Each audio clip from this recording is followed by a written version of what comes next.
Chapter 44. Elizabeth had settled it that Mr. Darcy would bring his sister to visit her the very day after her reaching Pemberley, and was consequently resolved not to be out of sight of the inn the whole of that morning. But her conclusion was false, for on the very morning after their arrival at Lambton, these visitors came. They had been walking about the place with some of their new friends, and were just returning to the inn to dress themselves for dining with the same family, when the sound of a carriage drew them to a window, and they saw a gentleman and a lady in a curricle driving up the street. Elizabeth, immediately recognizing the livery, guessed what it meant, and imparted no small degree of her surprise to her relations by acquainting them with the honor which she expected. Her uncle and aunt were all amazement, and the embarrassment of her manner as she spoke, joined to the circumstance itself, and many of the circumstances of the preceding day, opened to them a new idea on the business. Nothing had ever suggested it before, but they felt that there was no other way of accounting for such attentions from such a quarter than by supposing a partiality for their niece.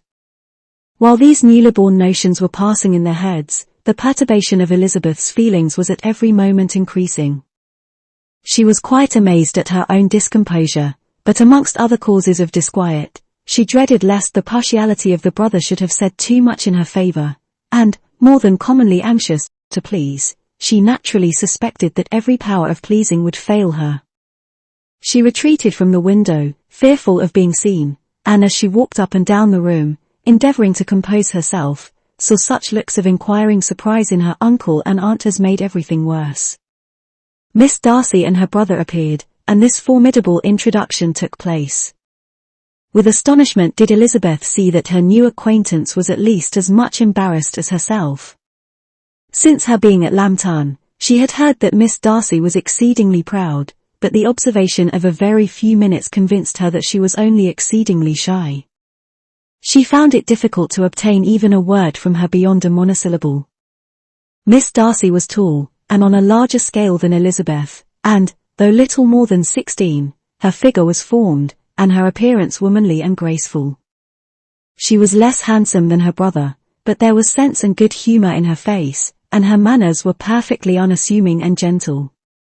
Elizabeth, who had expected to find in her as acute and unembarrassed an observer as ever Mr. Darcy had been, was much relieved by discerning such different feelings. They had not long been together before Mr. Darcy told her that Bingley was also coming to wait on her, and she had barely time to express her satisfaction, and prepare for such a visitor, when Bingley's quick step was heard on the stairs, and in a moment he entered the room. All Elizabeth's anger against him had been long done away, but had she still felt any, it could hardly have stood its ground against the unaffected cordiality with which he expressed himself on seeing her again. He inquired in a friendly, though general way, after her family, and looked and spoke with the same good-humoured ease that he had ever done. To Mr. and Mrs. Gardiner he was scarcely a less interesting personage than to herself. They had long wished to see him. The whole party before them, indeed, excited a lively attention. The suspicions which had just arisen of Mr. Darcy and their niece directed their observation towards each with an earnest though guarded inquiry, and they soon drew from those inquiries the full conviction that one of them at least knew what it was to love. Of the lady's sensations they remained a little in doubt, but that the gentleman was overflowing with admiration was evident enough. Elizabeth, on her side, had much to do. She wanted to ascertain the feelings of each of her visitors, she wanted to compose her own, and to make herself agreeable to all, and in the latter object, where she feared most to fail, she was most sure of success, for those to whom she endeavoured to give pleasure were prepossessed in her favour. Bingley was ready, Georgiana was eager, and Darcy determined, to be pleased. In seeing Bingley, her thoughts naturally flew to her sister, and, oh! how ardently did she long to know whether any of his were directed in a like manner. Sometimes she could fancy that he talked less than on former occasions, and once or twice pleased herself with the notion that, as he looked at her, he was trying to trace a resemblance. But, though this might be imaginary, she could not be deceived as to his behaviour to Miss Darcy, who had been set up as a rival to Jane. No look appeared on either side that spoke particular regard. Nothing occurred between them that could justify the hopes of his sister. On this point she was soon satisfied, and 2 or 3 little circumstances occurred ere they parted, which, in her anxious interpretation, denoted a recollection of Jane not untinctured by tenderness, and a wish of saying more that might lead to the mention of her, had he dared. He observed to her, at a moment when the others were talking together, and in a tone which had something of real regret, that it was a very long time since he had had the pleasure of seeing her, and, before she could reply, he added, "It is above 8 months. We have not met since the 26th of November, when we were all dancing together at Netherfield." Elizabeth was pleased to find his memory so exact, and he afterwards took occasion to ask her, when unattended to by any of the rest, whether all her sisters were at Longbourn. There was not much in the question, nor in the preceding remark, but there was a look and a manner which gave them meaning.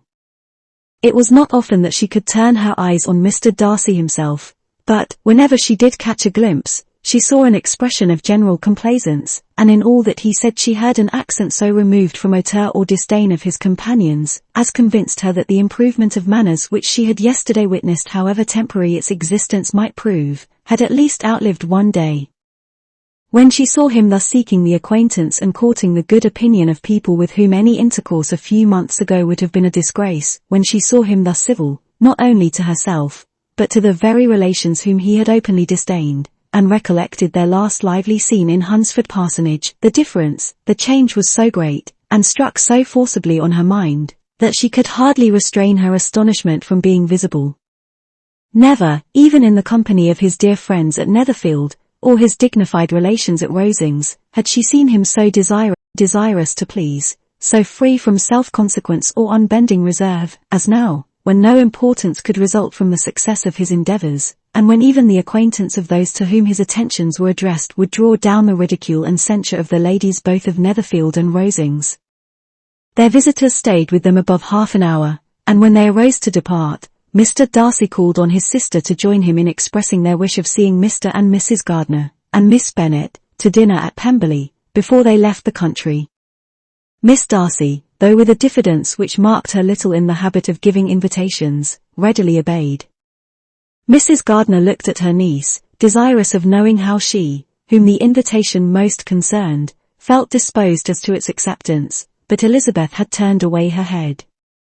Presuming, however, that this studied avoidance spoke rather a momentary embarrassment than any dislike of the proposal, and seeing in her husband, who was fond of society, a perfect willingness to accept it, she ventured to engage for her attendance, and the day after the next was fixed on.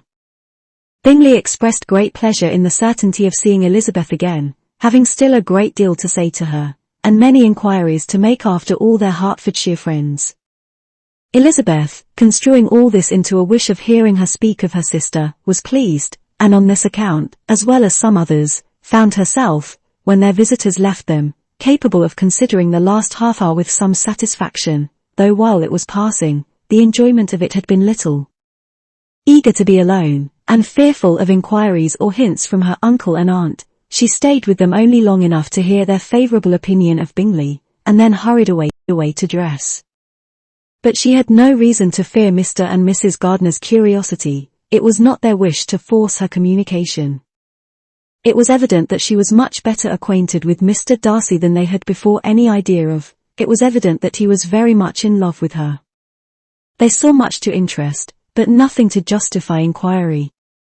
Of Mr. Darcy it was now a matter of anxiety to think well, and, as far as their acquaintance reached, there was no fault to find.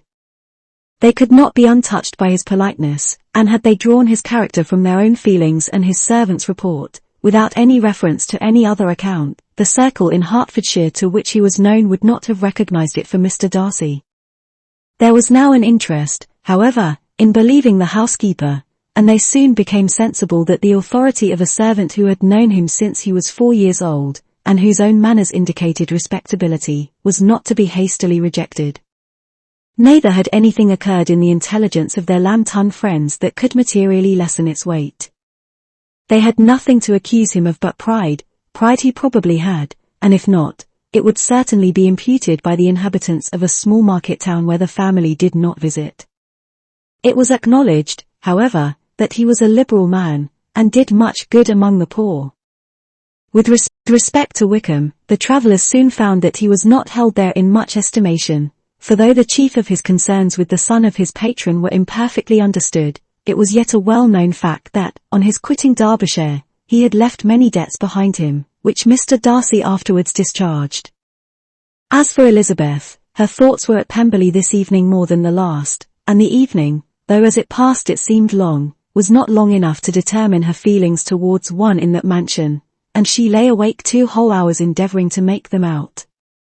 She certainly did not hate him. No, hatred had vanished long ago, and she had almost as long been ashamed of ever feeling a dislike against him, that could be so called. The respect created by the conviction of his valuable qualities, though at first unwillingly admitted, had for some time ceased to be repugnant to her feeling, and it was now heightened into somewhat of a friendlier nature, by the testimony so highly in his favour, and bringing forward his disposition in so amiable a light, which yesterday had produced. But above all, above respect and esteem, there was a motive within her of goodwill which could not be overlooked.